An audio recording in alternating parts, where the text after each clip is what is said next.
From the creators of Young Ronaldo, the most watched soccer series ever on YouTube with over 65 million views, now bringing you a podcast so antiviral, even we might forget to listen to it. 1-900. You'll wish you never called. 1-900. 1-900. Featuring Sister Sharon.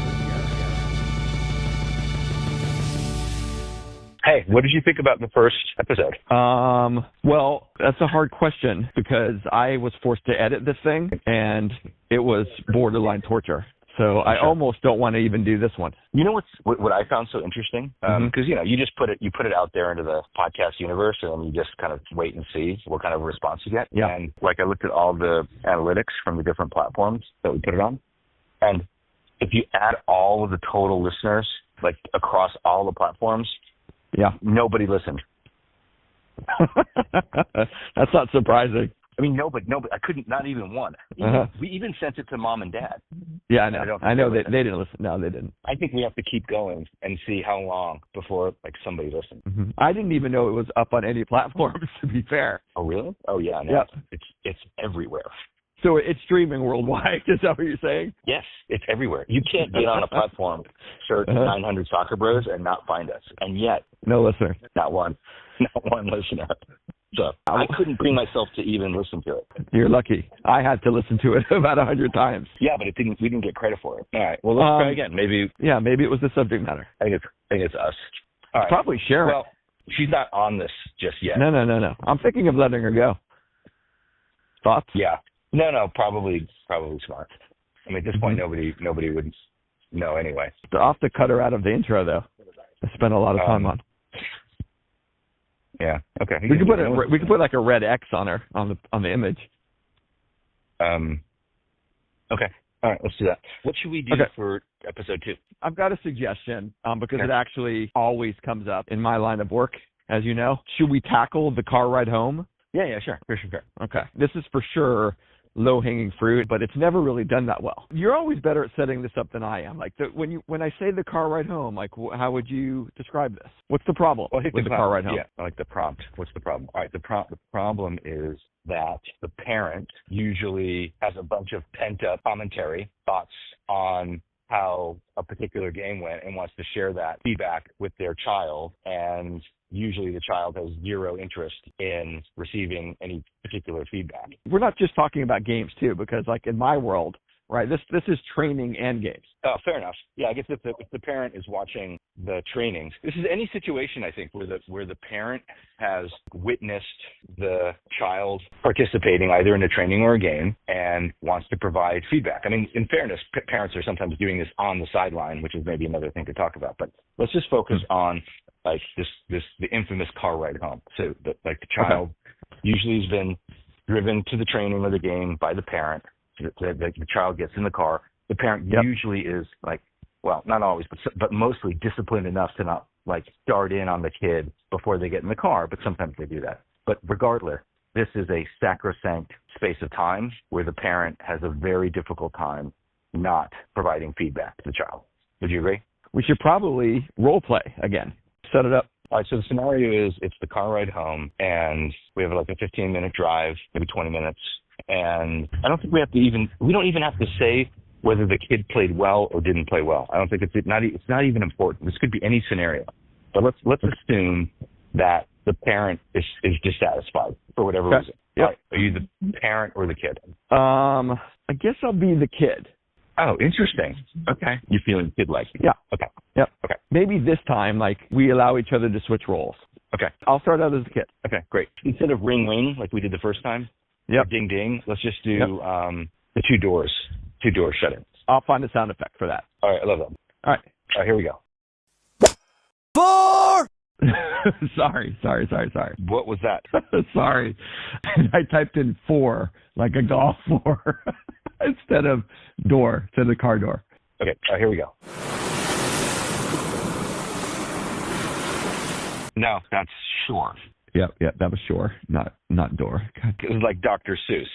Just Sorry. DOOR. Yeah, I got it.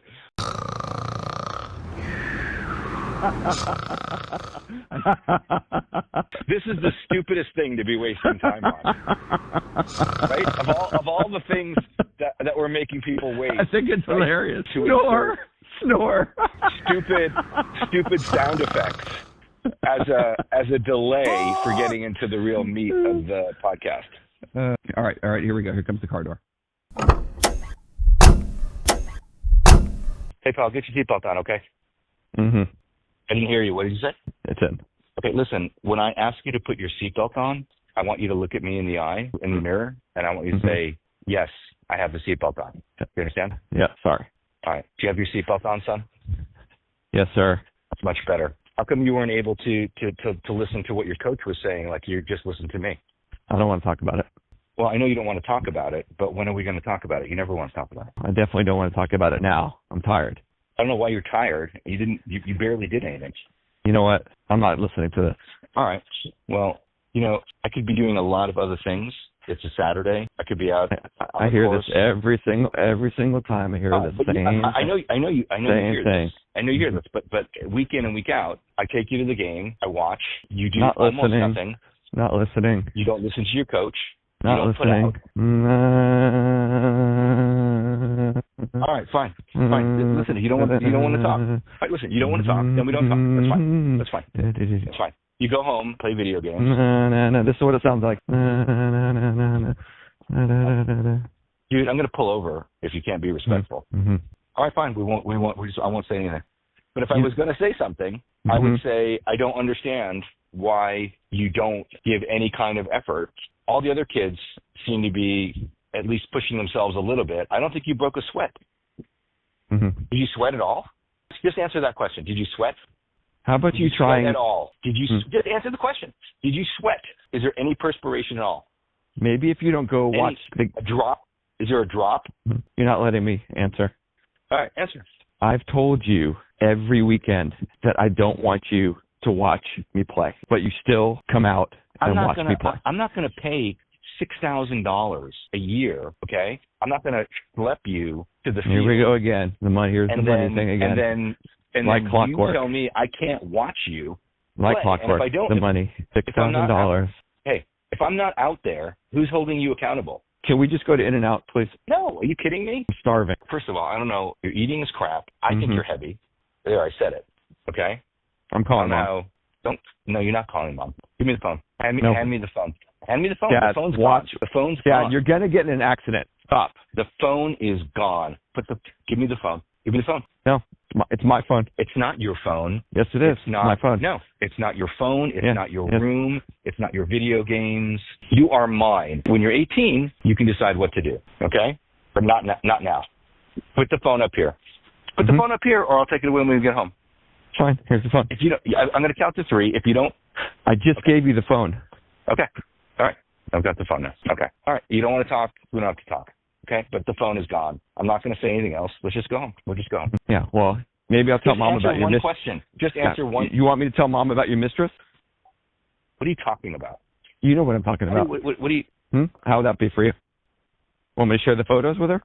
Yeah, on your phone? Because it's not my phone. The photos that are on your phone, I guess, of you and Shelby. All right, listen. Take the phone back. Take the phone back. Here's the phone. Put it on. Here's the phone. That's what I thought. Wow. Wow. That was out of the blue. Out of the blue. Yeah. Out of the blue. Take that. You played the mistress card. That's so good. That's so good. Well, I'm just trying to help kids out there. I really think you did. That was really helpful. Okay, good. We hit a lot of the good notes. Some of your role playing it really was frighteningly good. You know what? A ton of practice. Yeah, on my side too. So did that really happen to you? Did your son call you out on the mistress? No. I thought it would be good one though. Okay, I love it. All right, let's reverse it. Okay. Reverse it. You ready? Just to be clear now, you're the dad, and I am the kid now. Okay. Yeah. And I'm telling you, I think one of the things that you're going to struggle with, which I think I did really well, is I wanted to talk like a kid in a kid voice, and I made the choice to not do that. So I'll be interested to see like how you approach the role. Okay. All right. Well, let's see. All right. Here we go. All right. Well, hold on. You know what, though? What's difficult about the kid rollers, a lot of times the kids don't want to say anything, which makes the roll No, it's true. hard. It's true. Right? The kid just is silent. But okay, let's go. Here we go. Yeah. All right. Hey, you buckled in? Hey, this isn't going to be funny if you don't say anything. No, it was a pause. It was just a long pause. You just okay, gotcha. Me, all right. Like yeah. answer me or something. Try again. All right. All right, hold on. You know what's missing from this? What now? You need music. We need dramatic music. Yeah, since you're so into sound effects, let's just put a little bit of like a music bed. I don't know what you call it, but yeah, just something in the background to just add a little bit of drama. Like soap opera dramatic. Yeah. How long do you want to spend on this? It's not complicated. Throw a little music in there if you can. Yep, I have just the thing. Hey, put your seatbelt on. It's on. You want to talk about anything? Not really. How do you think that went today? I thought it was fine. From 1 to 10, like, what do you think your effort was? Honestly. Give me your player rating from 1 to 10, and then I'll give you mine. I don't know, like 7? 7, yeah. What field were you on? It was a 2. It was a generous 2. Stop. That's so stupid. You're being stupid. Yeah, it was a 2. No, stop it. 2. Stop it. Doesn't matter. It's never good enough. Whatever number I give you, it's always lower. So no, it's good. It's good enough. And I hate your stupid ratings. Your ratings are stupid. All right. Well, you come up with another way to evaluate your effort, which is really all I ever want. Why right? Is just effort. Why? That's it. Just effort. Why do you even care? Why do you care? Effort. I just want effort. That's it. What do you doesn't care? take any. Let me talk. It doesn't take any technical ball wizardry at all just to run around the field and act interested. And you couldn't do it. That's what I thought. There's nothing to say about it, right? I could literally pay somebody $100 in the Kroger parking lot, pay them to run around a soccer field, and they would run more than you. You're a jerk. Well, you're a jerk. You know what? Well, you could say I'm a jerk, and I'll tell you, you know what? I'm the truth. So we have different interpretations of it. If you don't want the truth, then don't play soccer. If you want the truth and you're serious, then I'm going to give you the truth. So here's my suggestion, is that we go find a field, we go train. I'm not training anymore. I'm not training. And we fix the effort and the attitude. That's why I just saw. This is 100% why I don't want you at the games. Mm-hmm. I don't want you to. I don't know why you come. You're never happy. I come because I like to watch you play. It doesn't seem like you like to. It seems like you like to just criticize me. No, I like when you actually show an effort and you're playing hard. When was the last time? I can't remember. I can't remember. Sorry, I jumped the gun. You're like this all the time. Yeah. Well, you know why? You're like this at home, and now you're going to be in a bad. You'll be in a bad mood the whole day. Yeah. Well, I'll tell you why. You're scaring me. Where are we going? I don't recognize where we are right now. Put your shoes back on. What? Put your cleats back on. I'm not, Dad. I am 100% not Put your cleats back on. I don't want to hear it. Put your cleats back on. I don't feel good. I don't feel good.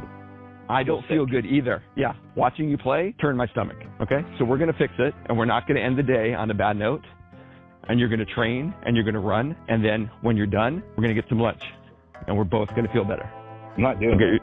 So get your shoes on. You can do whatever you want. You can. I don't care what you do. I'm not going to do it, and so it's not going to make a difference. All right. Well, you're not going to play the next game then. Next game's out. That's great. That's great. Good. That's fine.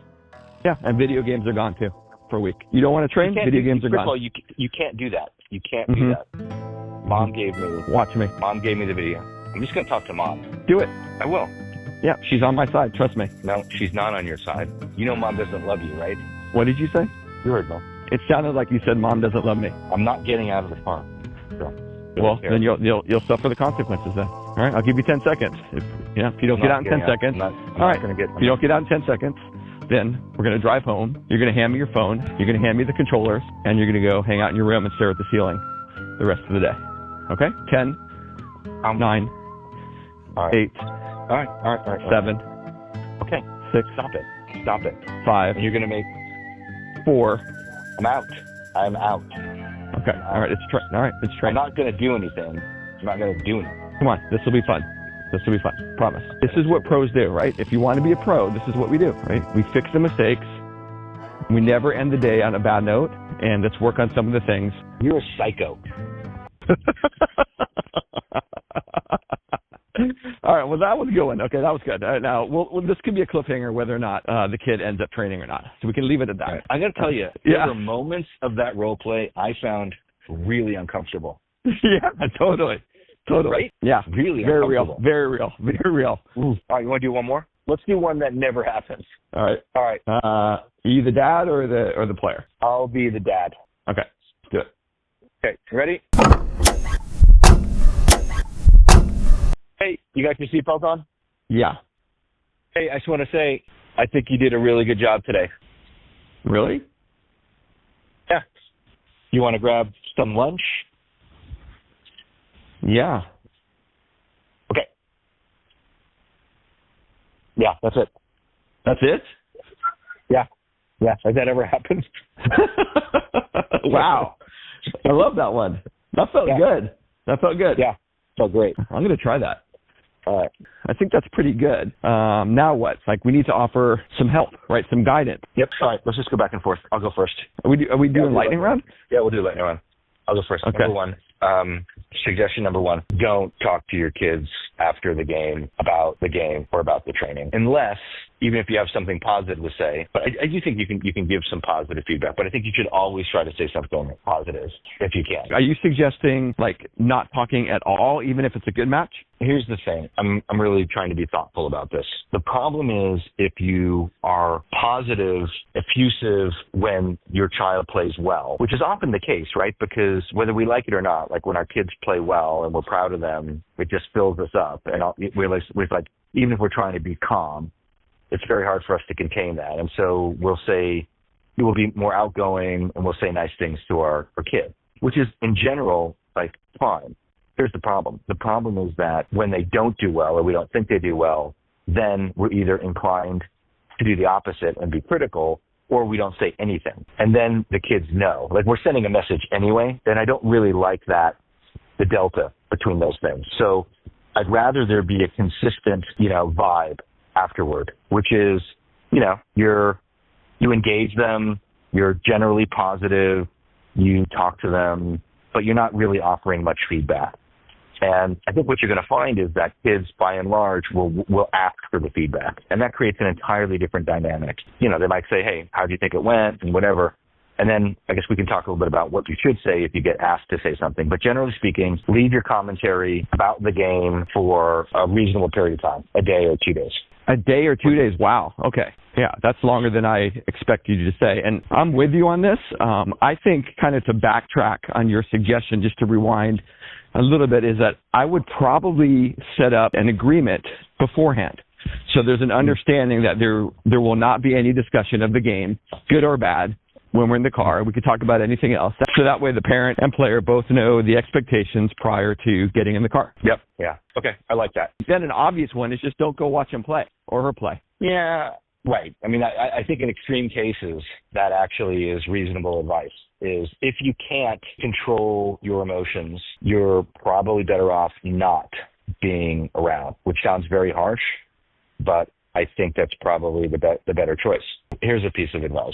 The ultimate objective is for your child to be the one who kind of is self-motivated, that they are able to inspire themselves and that they don't need you as a parent to push them. And I know that's a big ask, but that's what we're trying to accomplish as parents. And so the more ownership we take as parents, I think the harder it is for the child to take ownership themselves. And that's kind of an advanced concept. Our job as parents is to give them that ownership so that they're the ones steering the ship. And the harder that we steer, the more likely it is that they are going to resist. Our purpose as parents is to try to give our kids I call it kind of giving them the ring, right? They have to own the ring themselves, which means they should really be the ones that are kind of motivating themselves, driving themselves, wanting to work hard, perform well. That's our job.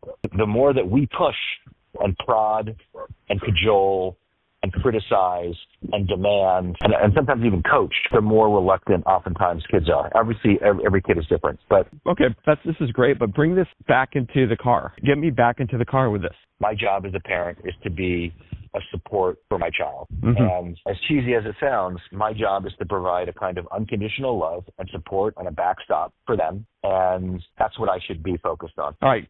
Totally get it. So this was actually kind of my next lightning round moment with you, was just to show unconditional love, no matter how poorly they may have played, right? Just show love and support, and that's it. Yep. Hey, Johnny, I know that wasn't the best out there, but you know what? Let's go eat, shake it off. Still love you. Soccer is one thing, but my love for you as my son or daughter is unconditional, and I love you. I'm just proud that you're playing. I love to watch you play, in whether it's good or bad. It's very hard for me to take those words seriously coming out of your mouth. Well, I was just going to say that. Right. Yeah, I've never done it personally, but it is right. It sounds good. Right. Yeah, it is right. Yeah. It's very, very, very hard to do. Why do you think it's so hard? Oh, I think parents listening will be like, yeah, okay, whatever. I think some parents are going to be like, no, that's soft. It's wrong. I've got to push them. I've got to drive them. And I mean, if you look at the history of athletes and their development, you can make a pretty big argument that a lot of them had really overbearing, intense, hyper-competitive parents. Yeah. So how do you explain that in the face of the guidance that we're giving? Well, I think it's a sacrifice. I think you have to be prepared to sacrifice a large chunk of your relationship with your child if you're willing to be that character, right? Like the Agassi dad or Tiger Woods dad, or, you know what I mean? Like, you're really setting up the relationship in a pretty dramatic way. Surprisingly insightful coming from you. Thanks. I do think that's the risk that you take. I think if you choose to be the critical parent, the hyper-competitive parent, I think you absolutely run the risk of choosing performance over relationship. Not always. But don't you think a lot of the time that the relationship is strained in the moment, but later on when there's some perspective gained from the player, don't you think a lot of the time they realize that it was for their own benefit or not? Yes, I do think that happens. I mean, I have my own personal experience with that. I think if you talk to my older boy, he could point to an incredible number of instances where I did not get it right and where I was pretty nasty. And he is now mature enough to put that in perspective and understands in a way that was helpful, and would even point to that as being important for his own development. At least I hope that's the case. So I do think you can get away with it. So much of this, right, is just finding that very delicate balance of how hard to push. And I think you mentioned before in the first podcast, like threading the needle in terms of your feedback. And it's hard. And you have to really know your kid, right? Yeah. And this is man management as a parent. This is what it means to be serious soccer parents. It's really not easy. Can I add one thing so I don't forget? Yeah, go ahead. How you really feel toward your child as a parent, and what you're connected with as an anchor, makes all the difference in the world in terms of how your communication feels to the child. Okay, I'm focused on feeling, and that is that if you are angry, if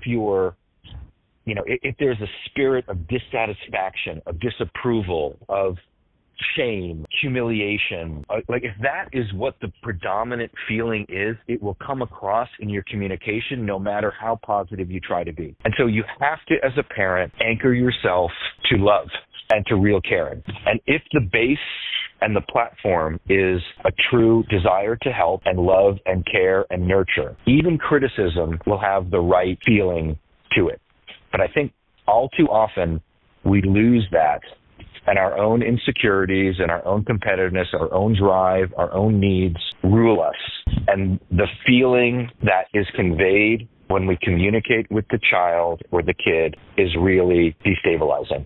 This is the classic parent living vicariously through their child, right? And and a lot of this emotion really comes from that frustration of never being able to achieve the goals that we as parents wanted to achieve, and it comes out sideways on our kids. Yeah, I think that's largely true. I mean, listen, I think whether it's something that we've not achieved as parents or simply something that we think is really important, right, that we feel is a reflection on us, I think that's where a lot of this stems, is that, like the classic way to express it is as you express it, is we're living vicariously through our kids. But I think that misses one of the points, which is it's not that we're just living potentially vicariously through our kids. It's that we see our kids as a reflection of us, and we feel like we come along for the judgment ride with the kids. And so if our kids aren't starting or not playing well, I think a lot of times we're the ones that feel like the shame or embarrassment. We're like peacocks, right? When our kid does something really well or has a good game or makes a team or something, it's all of a sudden like we feel pride, right? We're proud of our kids when they do things well. But the converse is also the case. That's the thing, right? We feel bad, shame, embarrassment when they don't do things well. And, I think one of the challenges, and this is pretty heavy, but we'll get into it at some point, I think we have to be careful on both sides of the equation. If we feel really great when they do something great, we're probably going to feel really bad when they do something bad. Yeah. So we got to be careful with that. One of the things that I've explored myself and in giving advice to other soccer parents that are going through this is, I've tried this myself, is to have a photo of my player on my cell phone, like me with him, right, and when he was very young and innocent and sweet, right, and I use it as my wallpaper during a game. I like that. Before he or she turned into a monster. A monster. Totally. And what I suggest is just feeling redlined, right, and you're feeling angry, just take a look at the photo, and in a weird way, it kind of grounds you back to the days when it really was about just love and innocence. Yeah. And then what I do is I delete the photo and I scream at him. Right. That's what I was just going to say. That's probably how it works. Yeah. Well, there's some practical things. I think you could just duct tape yourself. You got to make sure you can breathe. You don't want to do mouth and nose, but just mouth. Oh, I have an idea. It just came to me. This is kind of clever. Here's what you do. You carry around a bunch of helium-filled balloons, okay? Okay. And before you say anything to your child, you have to ingest some of the helium. I like this. And that way, no matter how cynical or critical or nasty the words are, you sound like a cartoon character. It's like a Mickey Mouse tactic. I love this. Isn't that good? Yeah, that's good. What you found. Yeah, how can you possibly take that serious at that point? You think you played hard? Yeah, I love that. Good. Okay. Good. I'm going to try that. I have one that seems pretty obvious and very applicable to, I think, you and I, given our blood sugar issues. Yeah. Make sure that you eat before you say anything. Such a good tip. Right? Typically, yes. Typically, you've watched a full match, you haven't eaten anything, and I don't know about you. Well, I do know about you. Like, if we don't eat, man, we are coming out guns blazing in the car, for sure. No, nutrition is actually such a good shout. You know what else, though? Caffeine. Right?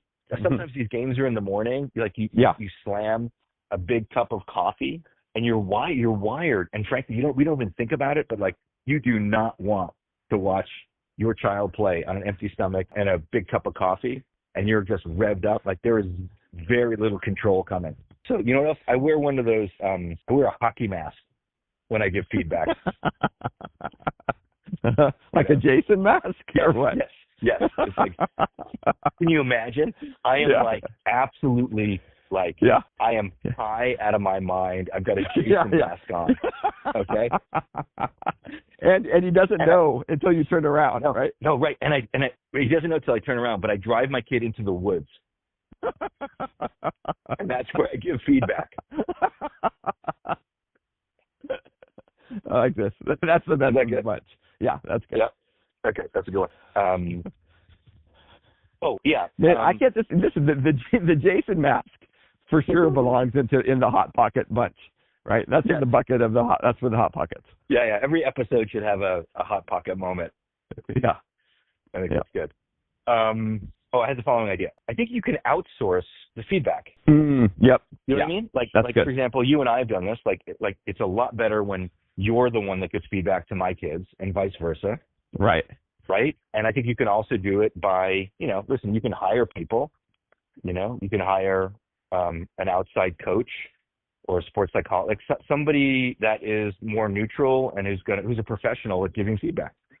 Well, and the only way that works, right, is if they have access to the game or they're but these days it's easy. It's totally easy, right? The games are all recorded, and hire somebody or find somebody that can watch the game and give your kid feedback. And it's super smart. It's super smart. If you need to, you can be the one that provides your, like if you're an expert like we are, dare I say, like we can provide our feedback to that third party, and that third party can be responsible for translating it. Or helping I like it. Right? No, I like it. So here's the truth, that sometimes I found when you're watching games in real time, right, and you're having these kind of visceral emotional reactions to play-by-play moments, that's not always based in reality. You know what I mean? There's situations where I will watch the game back and be like, you know what? It wasn't as bad as I thought. So maybe another suggestion is just to agree that, hey, let's take a look at the VAO tonight or tomorrow with fresh eyes.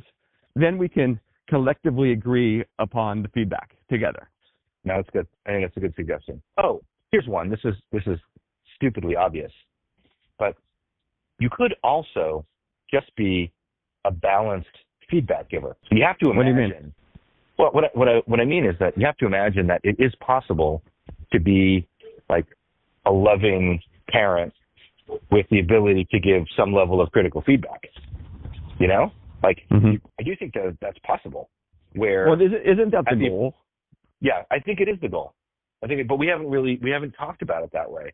That if you can get yourself in a calm position, if you're informed, if you're loving, if you give it the appropriate amount of breathing space, and you do, and you're well fed, you can provide some balanced feedback to your kid. And dare I say that at some point in the, if you've done things well, your kid might even be interested in your feedback. No, that's exactly right.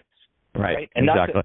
Not to pat myself on the back, because it's been a pretty up and down road. The other day, like, I went and saw my older boy played a college match, and after the game, like, I didn't say anything. I was just like, I said good job, right? I let him talk a little bit, and he came over to the house afterward, and we're sitting around. I'm cooking dinner, and guess what happens? He wanted your opinion. He says, "What do you think?" Yeah, that's awesome. And a lot of this, right, is maturation, right? And for sure. But you want to avoid doing permanent damage. I'm already there. Oh, for sure. You were there. You were there a long time ago. Yeah. But listen, even with even saying what I said about my older boy, I mean, trust me, there were some moments where I felt like I was way past the point of no return. It's never too late. Yep, I think that's fair. That's the important thing. It's never too late to do it the right way and to repair the damage that you've already for sure done if you're aware of it and you're purposeful. And maybe we can leave people with that little piece of hope. But rest assured, you've already screwed them up, probably permanently. Okay. All right. Okay. I feel good about this one. I think there's a lot of good information. I mean, I felt good about the last one too, but nobody watched it. So. Where's Sister Sharon been? We need her to weigh in. I think we put her to sleep, or she's maybe I think she shot herself. Sharon, Sister Sharon, any last thoughts? Sometimes you guys just get off a little bit on how funny you think each other are. So yeah, I think because we are. It would be like an artist, like a music artist, being like, "Oh, like that's the hook in my song, like that's the moment," Like, no, you let the fans figure that out. Like, yeah, I don't know. You don't need to point it out. You don't need to be like, "Oh, the best part of my last episode was the Hot Pockets part." Like, that's for others to decide. Yeah. I agree completely, and yet I think we have to leave it in there now that you've pointed it out, because this is. Also, I was fired from the show, so what ground do I have to stand on? Oh, that's right. Yeah, she's just weaseled her way back in. Do you want to renegotiate? I want to renegotiate the terms of my deal. I really liked the suggestion of just a red X on my face. That's good. That was good. Just to recap, the car ride home, the advice that you two are giving is don't say anything overly positive or overly negative on the car ride home. When you do have a conversation about your kid's performance in the game, you should be well hydrated, full, and it should come from a place of love. That's it, right? There's a siren going by. Does that bother you? Can't even hear it. Oh, really? No way. Couldn't hear it at all. You can't hear a siren right now? It's like definitely loud. Oh, a little bit. A little. Wow, that's crazy. Yeah, that's a credit to your Apple. Are you wearing Apple AirPods? Yeah. I think they should be a sponsor. deafeningly loud. I can't speak until it passes. Okay, it's passed. The only thing would be All better right. is if we couldn't hear you when you were talking. Okay, got it. I wish we could just hear the siren. Mm-hmm. Yep. Her voice kind of reminds me of like a siren, you know? Okay, Yeah. got it. So to summarize, Mr. Siren. no talking in the car ride siren. home. Okay, this isn't. You guys aren't being funny. Right Mr. now. Siren. Okay, funny. I think both of us could both agree how funny That was kind of like a Hot Pocket or a Jason Mask moment. Mm-hmm. Oh God, please. Mr. Siren. Okay. All right, good. So I already summarized what the whole thing was about, right? No talking on the car ride home, get some lunch, don't talk about the game, positive or negative, and do it later if you want to have comments. And hey, maybe it's better to like filter your feedback on the game through a coach or a professional as opposed to from the parent themselves. I don't think it's fair to say, like, don't say anything and don't be positive. That wasn't really the intention. In fact, I want to talk about that because I think it's impractical to, like, suggest that parents get in the car and say nothing about the soccer game that just happened. But I don't think that's really what we were saying. The idea is, like, yeah, of course, it's okay to be, like, generally positive, like, hey, good game, or I loved watching you. You can say a couple of nice things. Mm-hmm. I was suggesting that you be very careful about being, like, overly enthusiastic about something, especially if it relates to performance. And you're careful about overdoing the positivity because that means that in the absence of positivity, you know, that the kids will notice. Right. So if your kid scores 3 goals, which I think you guys call a hat trick, then, like, what do you do? I loved watching you play. Great game. Like, you had a great game. It's not so black and white. Like, if the kid scores a hat trick, then how can you not say, hey, great job? You know what I mean? So I think you use your best judgment given the situation, you know, unless there's like some crazy agreement that you've made before, like, listen, no matter what, whether a hat trick or no hat trick, like, we're just not going to talk about the game.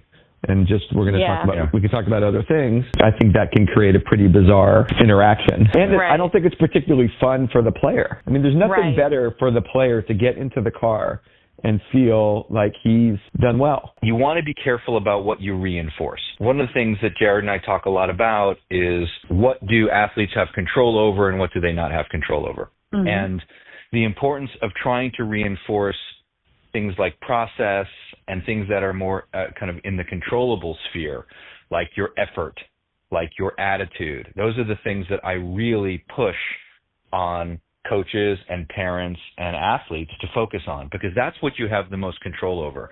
You don't really have control over scoring goals. I mean, obviously you can practice, you can do shooting technique, you can do all kinds of things that will give you a better chance to score or play well. But ultimately, there are a lot of other factors. You have the opponent, you have the weather, you have the referee, you have you name it. So I guess what I'm trying to say is just be a little bit careful about what you're reinforcing when you're criticizing or when you're praising behavior. Yeah. And so, of course, you can say those were like, hey, those were some really great goals, whatever. But if you overdo it on the outcome, like winning or playing great or getting an award or scoring a goal or whatever, you're reinforcing outcomes. And the world already does that for us, for good or for bad. And I think one of the jobs that we have as parents and as coaches is to balance that out with a reward and reinforcement for process and the things that you have the most control over. Like, how hard are you working and preparing and training, and what kind of an attitude, what kind of a character you are, and what kind of character you possess. Right. So, for example, like if the kid scores the hat trick, the better way to start the conversation is like, hey, man, great goals. But you know what was even better? You know what impressed me even more was like how hard you worked, and your body language was excellent today. So the goals were awesome, but like what I'm looking for the most was like, did you complain to the referee? No. Did you run all the time? You know what I mean? Like, that's the direction that I would go. I think it's super helpful to give parents a sense of where to focus and what to do as well as what not to do. Because generally, I think it's going to be really hard for parents, like you said, not to get overly enthusiastic about a great performance. And it's funny because, like, getting enthusiastic about your kid doing really well obviously comes from a place of love and joy. But I think the point you're trying to make, Mark, is that it can sit in stark contrast to the moments when you don't show that kind of enthusiasm, and maybe you're not even criticizing, you're just quiet. And I think it can get misread by the kid as conditional totally. Based on performance. So I think, like, for me, the takeaway is let the world over-index on extrinsic goals and outcomes and things that the world is going to focus on, including the other parents on the team, the coach, like that will all happen. But as the parent, try to celebrate process and control the controllables and effort and attitude and all the things you talked about. I think that's great. I think it's important to celebrate a really good moment. And if you're so kind of level and even keeled all the time with your player, I think it's kind of a downer. You know what I mean? And so, like, if the kid scores a hat trick or does something exceptional, like, I think it's fine to kind of make a big deal out of it, not to celebrate it for a week, but to make sure that you find ways to enjoy these moments, because the truth is they don't come around a lot. Just pay attention to how over the top those moments go, because the higher those moments are, the more over the top those moments are, the more I would imagine the lower the lows. The lower the lows. So I just want you to kind of want you to pay attention. Yeah. And by the way, Jared, you have, you know, while I respect your opinion, you have so screwed up your kids. I don't understand why you think that anything you say would be the slightest bit useful. What's funny is that any listener who finds this podcast who doesn't know you guys will think that those role plays were wild exaggerations, extreme depictions of soccer dads. Those were actual recordings. And yet, I know you both well enough to know to see your actual behavior in those. I love how that you included Mark in there with me. So, given his last statement about screwing up my own kids, I think, you know, he's in another generation than you and I. That's true. A much older generation. Yeah. I've heard about in the 1950s the way he acted. On the sideline. So. Listen, when you've grown up with like leather soccer balls and those ankle-high leather boots, like it changes your perspective on things. It changes, The car, just the invention of the automobile, I think, transformed what it's like to be a soccer father. True. You know? I'd like your take on the car ride home for a different persona of parent. This is a parent that is not the crazy soccer dad that you guys covered so well. And thank you. Truly, it is the persona of a parent who really doesn't know anything about soccer, never played, and has no business providing critical feedback at any point on the car ride or later. And I'd like your thoughts on your advice for that parent, which, you know, let's be honest, I think is more common. I think there's a lot of parents with kids playing competitive club soccer with a lot of intensity who really know nothing about the game. So what is your advice for those parents? First of all, there's a difference between having an informed opinion on the kind of more technical or tactical aspects of a sport, right? Like that you might get from having played it or having really studied it. I think every parent has to be or should be conscious of just how informed they really are about the sport. And in fact, I think a lot of youth coaches will say, you know what, even if you know what you're talking about, please don't talk to your kids about those kinds of things, because it might conflict with what we're trying to teach them, right? Totally. Right? I mean, even at the professional level, like people have different opinions about how the game should be played and so on and so forth. So I guess that's one point, is you probably need to be careful about this, even if you're, you know, an informed parent. Yeah. Right. But the truth is, us informed, you know, to the extent that you're informed, you're probably not going to listen to that advice. If in fact you're not informed, you've got two different camps. One is you're not informed and you don't know it, in which case you're going to be tempted to talk to your kid about it, and you're probably not going to listen to me. And the other is that you're uninformed and you do know it, in which case that's kind of what you're talking about. So if we can get you to the point where you realize that you're uninformed, the simple advice is, okay, great. So if you don't know what you're talking about, don't talk to your kid about the specifics of soccer and Of the keep game. your Yeah. right. Keep your information limited to things like, you know, you look like you're having Effort, fun and effort and attitude. yeah. More general kinds of things that you as a parent should be keyed into. Right? Yeah, I love that. Do you think Good. parents who don't have a soccer background, do you think it improves their relationship with their kid if they try to get one? Meaning, read books, learn about the game. Do you think that that creates bonding and improves the relationship between parent and kid? For sure. I think every kid wants to feel like their parent is invested into what they're And loving or what their what their passion is. Yeah, because if there's a real buy-in, you know, then there could be a pretty heavy, serious bond between parent and player that can be really special. It could also, on the other hand, be super dangerous. You know, if the parent, because it's easier to fall into a coaching role or an advice role if you have that. So, yeah. I have to say, Jared, that was a very good answer. Like I was just waiting to jump in with some type of correction, but I think you nailed it. I feel like that compliment has come on the heels of you slamming me and my parenting, and you felt bad.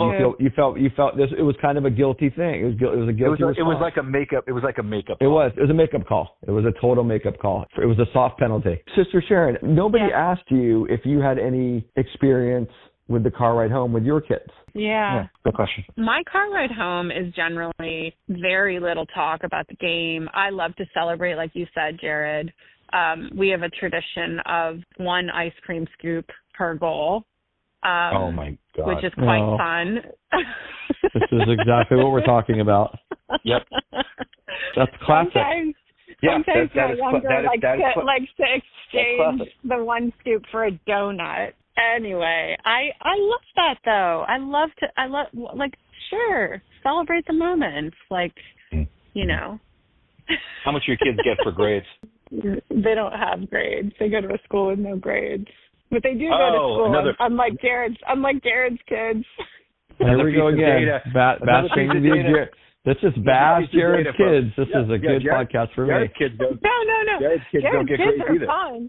It's Jared's decision. It's education decision. Yep. Listen, your kids not going to school is a big problem for me and my parenting because I hear about how your kids don't have to go to school every day. But you know what? Jared is in a genius way. He's recreated one of the most powerful motivating forces for soccer players historically, right? In England, it used to be that you either made it as a professional player or you worked in the coal mines. And that was a pretty strong motivator. And it's the same motivator like if you're in Brazil, right, in a favela. It's like it's your way out. Oh, my God. And he has created, even though Jared lives a really first world life, right, his kids are so undereducated that if they don't actually make it in football, they're not going to survive.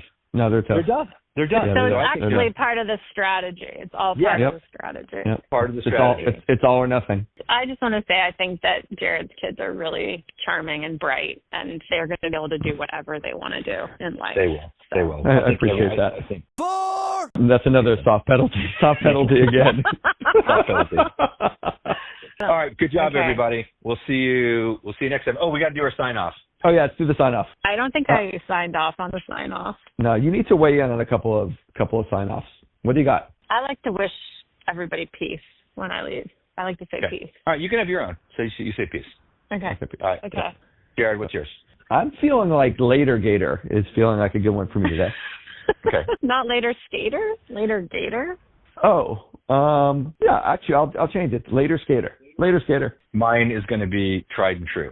Ciao, bye. Ciao, bye. Au revoir. Ciao. They're great. Ciao. Bye. See ya. Oh, my God. Okay. Somebody take away his mic. All right.